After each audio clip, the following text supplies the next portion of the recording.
Okay, تقلید جائز نہیں ہے؟ نہیں ہے۔ اور دوسرا، شہادت ثالثہ کے بارے میں میرا سوال ہے، کیا وہ نماز میں پڑھنی چاہیے یا نہیں پڑھنی؟ پڑھنی چاہیے۔ ادھر ہمارے یہاں پنجاب کے علاقے جنگ میں اور ادھر بڑا مسئلہ بنا ہوا ہے اس بات پہ۔ اللہ تعالیٰ ہدایت کرے بھائی، مسئلہ بنا ہوا ہے، ہم دعا کر سکتے ہیں۔ ٹھیک ہے بھائی۔ کیا اس کے بارے میں آئمہ کے فرمان ہیں آپ کے پاس کہ پڑھنے چاہیے یا نہیں پڑھنے؟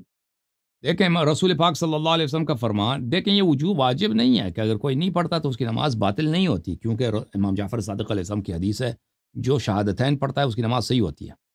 شہادت ثالثہ کے متعلق ہمارے پاس حدیث ہے امام جعفر صادق علیہ الصلاۃ والسلام کی کہ جہاں پر بھی تم شہادت دے دو محمد رسول اللہ صلی اللہ علیہ وآلہ وسلم کی تو علی ولی اللہ کی بھی شہادت دے دو۔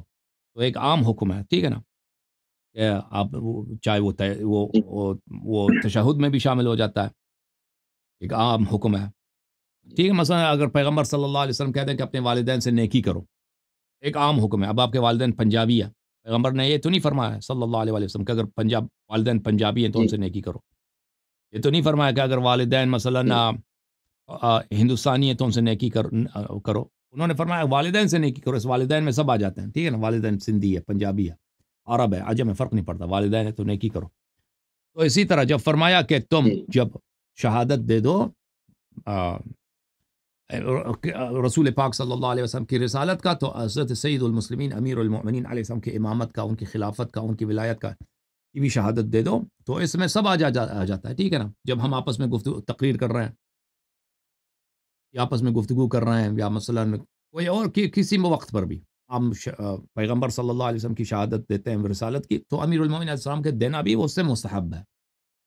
تو یہ جیسے گفتگو میں، تقریر میں، بات کرنے میں یہ استحباب ہے، تو اسی طرح یہ نماز میں بھی آ جاتا ہے، ٹھیک ہے نا، اوکے، کیونکہ اہل بیت علیہ السلام کے فرامین جی۔ حجت ہوتے ہیں۔ ہاں، اوکے۔ تیسرا سوال یہ ہے کہ مولا کائنات نے نماز کی حالت میں انگوٹھی کیسے دی؟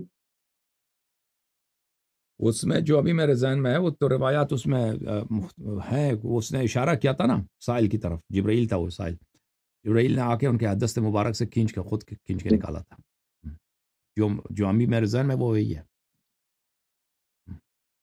رکوع کی حالت میں انہوں نے اشارہ کیا تھا، تو وہ آ کے انہوں نے انگوٹھی نکال حالانکہ کے لے گئے جب تھے۔ امیر المومنین نماز پڑھتے تو وہ کسی کی آواز نہیں سنتے تھے۔ نہیں، اس طرح نہیں، اس طرح کوئی روایت نہیں ہے جی کسی کی آواز میں، مجھے تو نہیں دیکھا ہے۔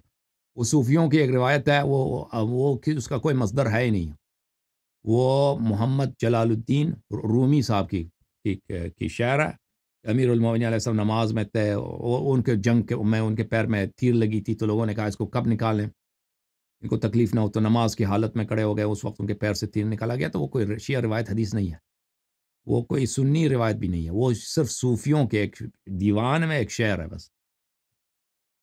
اب اس نے کہاں سے لیا اللہ جانتا ہے۔ تو ابھی جی ہمارے ہاں جو میں نے تو کہیں نہیں دیکھا ہے کہ امیر المومنین علیہ السلام نماز میں کسی کی آواز نہیں سنتے تھے، میں نے تو نہیں دیکھا بھائی۔ اور چوتھا سوال رنجیت غنی کے بارے میں ہے جی سر۔ کہ آپ کا میں کیا نظریہ ہے؟ تو احادیث روایات میں یہ ہے کہ اہل بیت علیہ السلام کے غم میں بے قراری کا اظہار کرنا، بے قرار ہو جاؤ، صرف رونا مستحب ہے، خود رونا مستحب ہے، ٹھیک ہے نا، اور چیخ کے رونا مستحب ہے، اور اس کے علاوہ بے قرار ہو جانا، اس غم میں بے قرار، غم میں بے قراری کے مختلف اشکال ہوتے ہیں میرے بھائی۔ غم میں ایک دفعہ آدمی بے قرار ہوتا ہے، کھانا پینا چھوڑ دیتا ہے، ٹھیک ہے نا، غم میں آدمی ایک دفعہ بے قرار ہوتا ہے، اتنا روتا ہے وہ زمین پہ گر جاتا ہے، مٹی سر پہ ڈال دیتا ہے، ٹھیک ہے نا، بے غم میں آپ دیکھیں نا، کوئی شخص اگر اس کا جوان بیٹا مرا ہے، یا کوئی عورت اس کی شوہر مری ہے، اگر وہ اپنے شوہر سے پیار کرتی ہے، یا کسی ماں کی جوان بیٹا مر، وہ کیسے بے قرار ہے؟ وہ صرف روتی نہیں ہے، وہ مثلا چیخ مارتی ہے، وہ کبھی سر دیوار پہ مارتی ہے، کبھی مثلا تھپڑ چہرے پہ مارتی ہے، ٹھیک ہے نا۔ تو یہ بے قراری جو ہے اس کی ایک خاص شکل نہیں ہے، جی مختلف لوگ مختلف انداز میں بے قراری کا اظہار کرتے ہیں۔ تو اگر کوئی شخص مثلا وہ بے قراری کے حالت میں غم میں نوحے سن کر مصائب سن کر وہ اتنا بے قرار ہو جاتا ہے کہ میرے مولا کے ساتھ یہ ظلم ہوا ہے، ان کے اہل بیت علیہم السلام کے ساتھ، ان کے پیارے بیٹوں کے ساتھ، ان کے اصحاب کے ساتھ، ان پہ پانی کٹا گیا، وہ اس غم میں روتا ہے، چیختا ہے، پھر سینہ زنی کرتا ہے، پھر چہرے پہ مارتا ہے، پھر اس کو وہ مطلب زنجیر پشت پہ مارتا ہے. تو یہ سب اس اظہار جزا میں آ جاتا ہے کہ اہل بیت علیہ السلام نے اس کا حکم دیا ہے، ٹھیک ہے نا، کہ اس جزا کا اظہار کریں، لیکن بے قراری کا اظہار کریں. لیکن اس میں یہ نہیں ہے کہ انسان کوئی حرام فعل بجا لائے.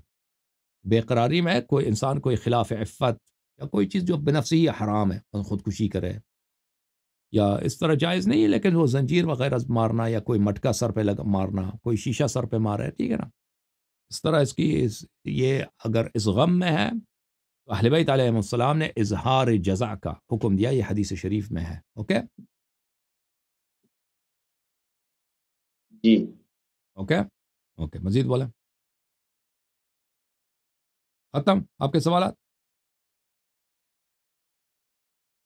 جو آپ نے شہادت ثالثہ کے بارے میں جو امام جعفر صادق علیہ السلام کا فرمان پیش کیا ہے، وہ کس کتاب سے ہے؟ اس کا حوالہ دے دیں. وہ احتجاج تبرسی میں ہے، احتجاج تبرسی میں ہے. ابھی میں اس کا ابھی حوالہ میرے ذہن میں نہیں ہے، میں اس کو نکال کے کبھی انشاءاللہ آپ انٹرنیٹ پہ سرچ کریں، وہ کافی مشہور ہے، آپ کو مل جائے گا، وہ آپ کو مل جائے گا. میں سرچ کر کے میں آپ کو نکال کے دوں گا. وہ احتجاج تبرسی میں مجھے یاد پڑتا ہے، وہ احتجاج تبرسی میں. ٹھیک ہے، اوکے میرے بھائی. ٹھیک ہے، ٹھیک ہے، آپ سلامت اوکے تھینک رکھے، یو سر، اللہ آپ کو پھر سلامتی رکھے. انشاءاللہ. اوکے، زندہ رہا میرے بھائی. اچھا، زندہ رہو میرے بھائی. اب یہ اس نوجوان کو لے کرتے ہیں.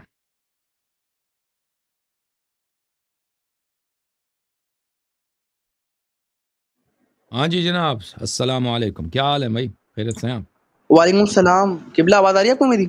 آواز آ رہی ہے آپ کی، واضح آواز، ٹھیک کلیئر ہے. جی قبلہ میں آپ کا ڈائی ہارٹ فین ہوں. قبلہ میں آپ کا ہر لائیو سیشن بہت غور و فکر سے سنتا ہوں، اور آپ کے ہر لائیو سیشن کا بہت زور سے انتظار کرتا ہوں، بہت شوق سے انتظار کرتا ہوں سیشن کا. تو قبلہ میرے آج شب جمعہ ہے آج، اور امام زمانہ کا دن ہے، اور بے شک مولا ہمیں دیکھ رہے ہیں. قبلہ میرے آپ سے 3 سوال تھے، اور میں چاہتا ہوں قبلہ آپ کو امام زمانہ کا واسطہ ہمارے ان 3 سوالوں کا جواب دے دیں. جی قبلہ پہلا سوال میں آپ کے سامنے عرض کرتا ہوں، خدمت پیش کرتا ہوں. مجھے 2 منٹ دے دیں، تھوڑا بڑا سوال ہے. اوکے. بسم اللہ الرحمن الرحیم. سورہ طور آیت نمبر 21. اور جو ایمان لائے اور ان کی اولاد نے بھی پیروی کی تو ہم جنت میں اولاد کو ان سے ملا دیں گے.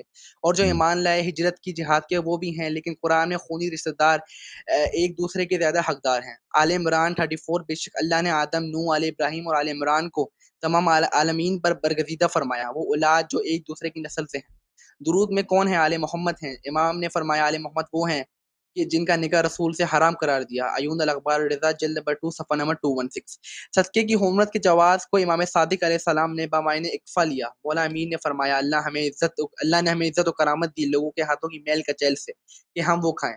اے کاش کہ کوئی بھی اس امر کو خواہش نہ کرے کہ وہ خود کو ہم لوگوں میں شمار کرے سوائے اس کے کہ وہ مشرک ہو جائے. کافی جلد نمبر 1 صفحہ نمبر 539. مولا صادق علیہ السلام فرماتے ہیں کہ تمہارا خفو خون حسب کے لحاظ سے تمہاری قوم میں ہے. اللہ نے ہمارے لیے صدقہ حرام قرار دیا، اور ہمیں یہ پسند نہیں کہ جو فضل اللہ نے ہمیں دی ہے ہم اس میں کسی کو شریک نہ کریں، جیسے اللہ تعالیٰ نے ہماری طرح نہیں بنایا. کتاب الکافی جلد نمبر 5 صفحہ نمبر 345. دوران عصری امام سجاد علیہ السلام نے جواب دیا لوگوں پر ہماری فضیلتوں میں سے ہے کہ وہ نہیں چاہتے کہ ہم پر ہمارے سوا کوئی حاکم بنے یا کوئی خواہش کرے کہ وہ خود کو ہم لوگوں میں شمار کرے. وہی ایسا کرے گا جو مشرک ہوگا. راوی کہتا ہے اس حدیث کی روایت کرو. الشرائع صفحہ نمبر 569. اشعث بن قیس سے امیر کائنات نے فرمایا رونے والیاں تجھ پر روئیں. جناب فاطمہ صغرا سلام اللہ علیہا کا نکاح حسن مسنی سے ہوا. عبد الرحمن اسحاق کو منع فرمایا. بقول شیخ الطائف زید امام صادق کے اصحاب میں سے ہیں. فروغ سید مرتضی علیہ محمود شیخ حور عاملی شیخ جمال الدین سید مہدی بحر العلوم مخالف، جبکہ شیخ ستوق کا کلام سے استفاد ہوا وہ بھی مخالف تھے. ٹھیک ہے بلا بھائی صاحب، آپ نے کوئی 10-15 حدیث پڑھی ہے نا، میں 1-2 کا جواب دے دیتا ہوں، باقی آپ جو ہے نا ایک سوال آدمی ایک حدیث سے کرتا ہے، ٹھیک ہے نا. میں آپ نے جو آیت پڑھی ہے وہ آیت ائمہ طاہرین علیہ السلام کے متعلق ہے، وہ سیدوں کے متعلق نہیں ہے. لہذا فرمائیے آیت یہ ہے سورہ مبارکہ طور میں اعوذ باللہ من الشیطان الرجیم والذین آمنوا واتبعتهم ذریتهم بایمان الحقنا بهم ذریتهم. جو لوگ ایمان لائے اور ان کے ذریہ نے ان کی اتباع کی، ایمان میں ان کی اتباع کی، ہم نے ان کی ذریہ کو ان سے ملا دیا. یہ اس سے مراد یہ سب جو ہیں جتنے سادات ہیں نہیں، اس سے مراد ائمہ طاہرین علیہ السلام ہے. کتاب الاصول من الکافی، کتاب بصائر میں بھی ہے، کتاب تفسیر قمی میں بھی ہے. اچھا، جلد نمبر 1 یہاں پر ایک باب ہے ان الائمہ صلوات اللہ علیہم فی الشجاع والطاعہ، فی العلم الشجاع والطاعہ سوا. ائمہ طاہرین علیہ السلام علم میں، شجاعت میں اور حق اطاعت میں سب برابر ہیں. اس میں جو پہلی حدیث ہے وہ یہی ہے، الذین آمنوا واتبعتهم ذریتهم بایمان الحقنا بهم ذریتهم. اس آیت کے ذیل میں حضرت امام جعفر صادق علیہ السلام فرماتے ہیں الذین آمنوا سے مراد النبی و امیر المؤمنین علیہ السلام، النبی و امیر المؤمنین علیہ السلام، وذریتہ الائمہ والاوصیاء. ذریہ سے مراد کون ہے؟ ائمہ طاہرین اور اوصیاء علیہم السلام. اچھا، صلوات اللہ علیہم. الحقنا بهم ولم ننقص ذریتهم الحجة التي جاء بها محمد صلی اللہ علیہ وآلہ فی علی وحجتهم واحدہ وطاعتهم واحدہ. تو آیت کا مطلب یہ ہے الذین آمنوا واتبعتهم ذریتهم بایمان، جو لوگ ایمان لائے. کون؟ پیغمبر اور علی علیہ السلام، پیغمبر اور امیر المؤمنین صلوات اللہ علیہ وآلہ. واتبعتهم ذریتهم بایمان، ان کی ذریہ نے ان کی ایمان میں اتباع کی. ان سے مراد کون ہے؟ ائمہ طاہرین علیہ السلام مراد.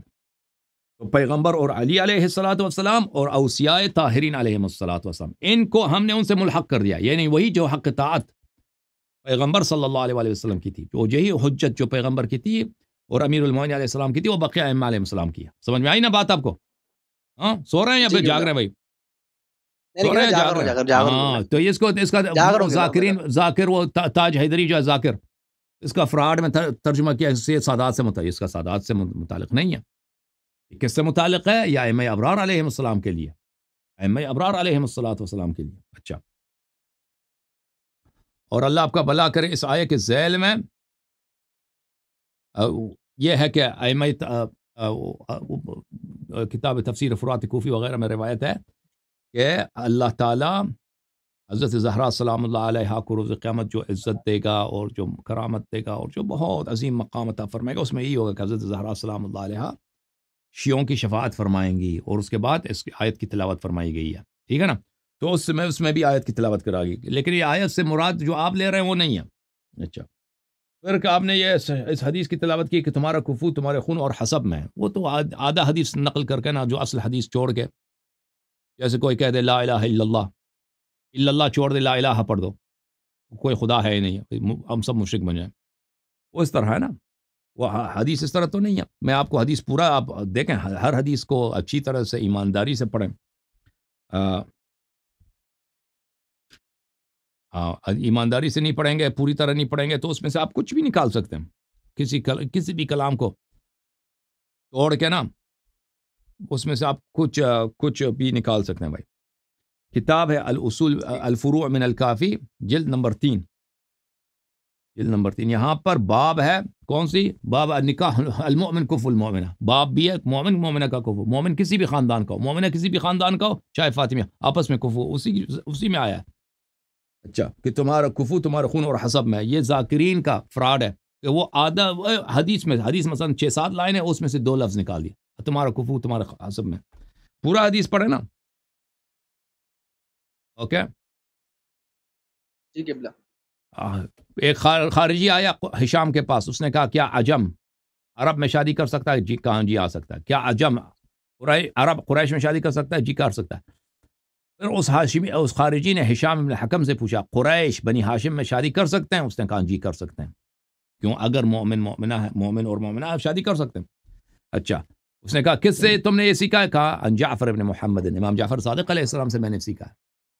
ہشام نے جواب دیا. تو پھر وہ آیا امام جعفر صادق علیہ السلام، اس نے کہا، ہشام نے کہا اتتکافا دماؤکم ولا تتکافا فروجکم. اس نے کہا میرے مولا امام جعفر صادق علیہ السلام فرماتے ہیں اگر دیا برابر ہے تو فروج بھی برابر ہے، نکاح بھی ہو سکتی ہے.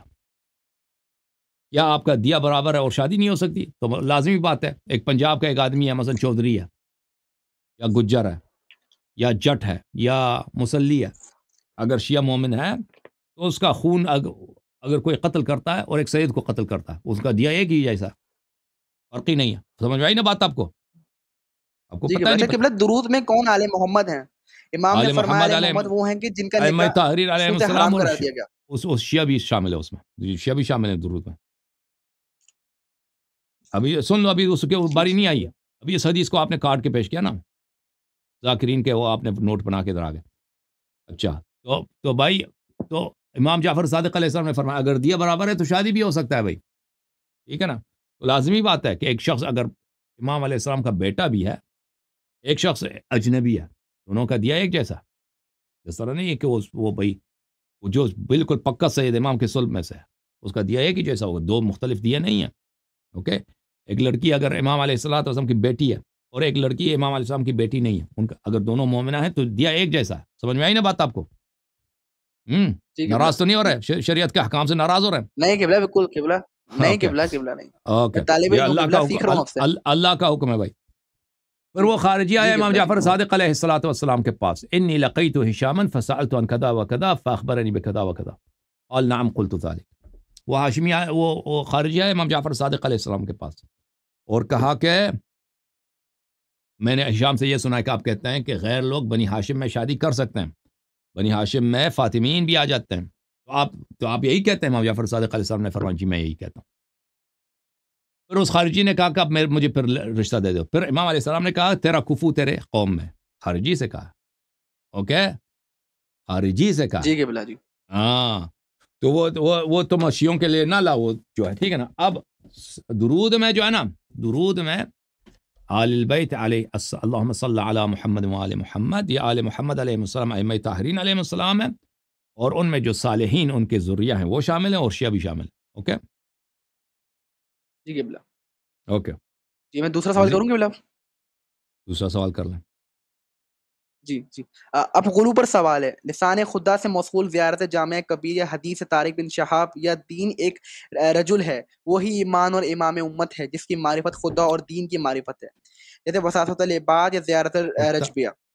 نظام کائنات کا تسلسل آپ کے حکم سے جڑتا ہے اور ماؤں کے رحم میں گروتھ آپ کے حکم سے ہوتی ہے. عوام کا مقدر آپ ہی کے گھروں سے صادر ہوتا نہیں ہے. نہیں، یہ مفاد غلط ترجمہ، جانان یا آپ سب یہ حدیث ترجمہ معرفت غلط کر رہے نورانیہ. ہیں. اس ترجمہ غلط کر، اس طرح ترجمہ نہیں بنتا. پہلی بات طارق ابن شہاب جو ہے وہ مخالفین کا آدمی تھا، وہ شیعہ نہیں تھا، اور اس حدیث کی کوئی سند ہی نہیں ہے. اور وہ غالیوں کے کتاب میں مشارق انوار الیقین، اس کا مصنف حافظ رجب برسی صوفی بھی ہے اور غالی بھی ہے، ٹھیک ہے نا. اور وہ اس کا کوئی سند بھی پیش نہیں کرتا. اور زیارت جامع کبیرہ کی بات نہیں، یہ طارق ابن شہاب کی حدیث اور ہے، زیارت جامع کبیرہ اور ہے. آپ نے زیارت جامع کا حوالہ دیا اور پھر حدیث شروع کر دی غلات کی کتاب کی، ٹھیک ہے نا. اور جو یہ کہ یہ حدیث اس طرح نہیں ہے کہ آپ کے حکم سے نطفہ بنتا ہے، اس طرح نہیں ہے. آپ کی برکت سے، ترجمہ یہ ہے آپ کی برکت سے، آپ کی برکت سے بارش نازل ہوتی ہے، آپ کی برکت سے رزق ملتی ہے، آپ کی برکت سے بھئی اللہ تعالیٰ یہ چیزیں نازل کر دیتا ہے، ٹھیک ہے نا. آپ کی برکت سے نہیں کہ اہل بیت علیہ، وہ اللہ نے اہل بیت کو سونپ دیا اور اہل بیت یہ سب کر رہے ہیں بھائی، اس طرح نہیں ہے بھائی. حدیث کا آپ غلط ترجمہ کریں گے تو آپ کچھ بھی بنا سکتے ہیں بھائی، ٹھیک ہے نا. اہل بیت علیہ السلام کو آپ خالق رازق مالک سب کچھ بنا دیں، اور لے کے وہ جی اگر ترجمہ غلط کریں، ٹھیک ہے نا. وہ اس طرح ترجمہ نہیں بنتا. با سببیہ بھی ہے، یعنی اس کی وجہ سے، اس کی علیت سے اللہ تعالیٰ اہل بیت علیہ السلام کی محبت کی وجہ سے زمین و آسمان بنائے، ان کے صدقے سے سب کو رزق و روزی ملتا ہے، ان کے صدقے سے اللہ بے شک بے تعالیٰ شک. بارش نازل کرتے، یہ سب صحیح معنی ہے، صحیح معنی ہے. اب آپ کہتے ہیں کہ نہیں، اس کا ترجمہ اور کرتے ہیں کہ آپ کے حکم سے، یہ تو یہ زیارت جامعہ نہیں ہے، یہ غلط ترجمہ ہے. اوکے جی ختم. قبلہ جی. اوکے بھائی ختم. جی نہیں تیسرا سوال بھی قبلہ، تیسرا بھی اوکے تیسرا بھی. تیسرا پوچھ لیں. جی. ائمہ علیہ السلام نے احکام اخذ کرنے کے 4 پلرز دیے ہیں جن سے مرجع ہرگز باہر نہیں جاتا: قرآن، حدیث، عقل اور درس خارج میں اجماع، ورنہ عوام کورونا زدہ میت کو جلاتے اور کتے کی نجاست ثابت نہ کر سکتے. کیا چھٹے مولا اور 8ویں مولا سے یہ روایت نہیں ہے؟ ہم اصول دیں گے، تم نتیجہ نکالنا. وسائل الشیعہ جلد نمبر 18 حدیث 51-52. مولا صادق علیہ السلام نے فرمایا ہماری شیعوں کی منزلت کو پہچانو جو ہماری روایات سے بتاتے ہیں. عوام العلوم جلد نمبر 3 حدیث نمبر 21. امیر المومنین علیہ السلام نے خمس کو اپنے شیعوں کے لیے حلال قرار دیا تاکہ ان کی ولادت پاکیزہ رہے. علل الشرائع جلد نمبر 2 صفحہ نمبر 378. مولا صادق نے فرمایا خمس غیر شیعہ کے لیے حرام ہے. جلد نمبر 2 حدیث نمبر 1164. من لا سوال کیا يحذر ہے؟ الفقیہ. اچھا بہرحال دیکھیں مراجع جس چیز سے بھی فتویٰ دے دیں نا، اہل بیت علیہ السلام نے یہ نہیں فرمایا کہ تم مراجع کے فتووں پہ عمل کرو. یہ اہل بیت علیہ السلام نے نہیں فرمایا. آپ کہہ بھی لیں نا کہ وہ عقل سے فتویٰ دیتے ہیں اجماع وغیرہ سے. اہل بیت علیہ السلام نے فرمایا کہ ہماری احادیث پہ عمل کرو، نہیں بولا کہ دوسروں کے فتووں پہ عمل کرو.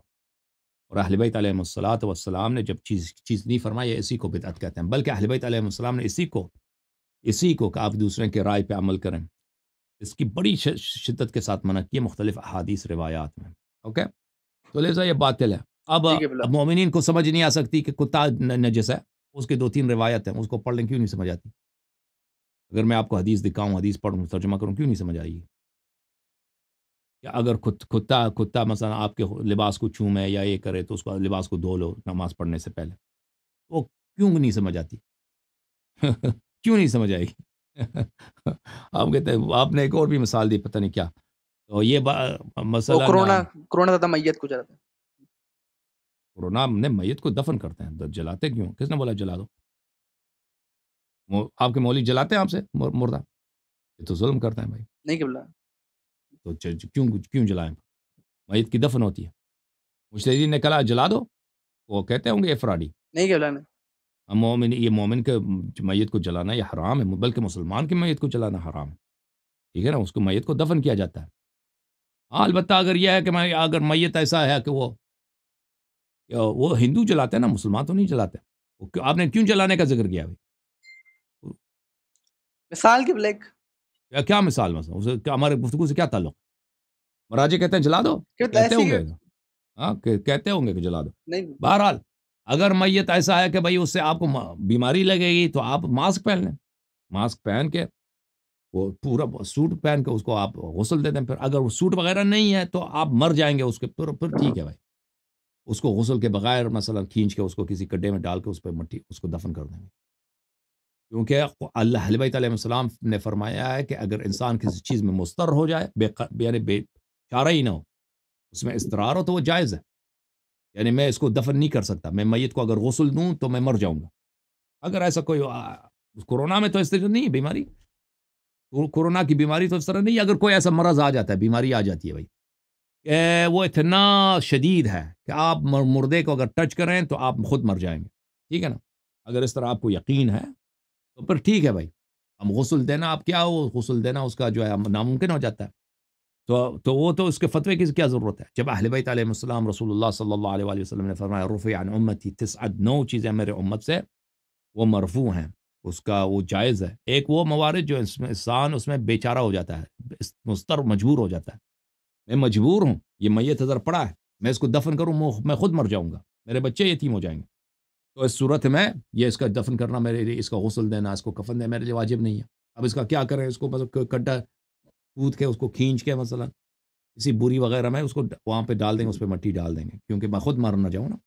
یا اس کو اگر یہ بھی نہیں کر سکتے، اس دور سے اس پہ مثلا تیل ڈال کے اس کو جلا دیں، وہ جو بھی کیا کرنا ہے، کیونکہ وہ اضطرار کی حالت میں سب کچھ جائز ہو جاتا ہے. وہ تو اضطرار کی بات ہے، وہ اس میں اجتہاد تقلید کی کیا ضرورت ہے؟ اس میں ہم آپ کو حدیث سنائیں گے، جب حدیث سنائیں گے آپ کو سمجھ آئے گی بات آپ کو. ٹھیک ہے نا، اس میں اجتہاد تقلید کیا بلا ہے؟ اوکے میرے بھائی. جی بھائی جی بہت شکریہ. اوکے خدا بہت شکریہ.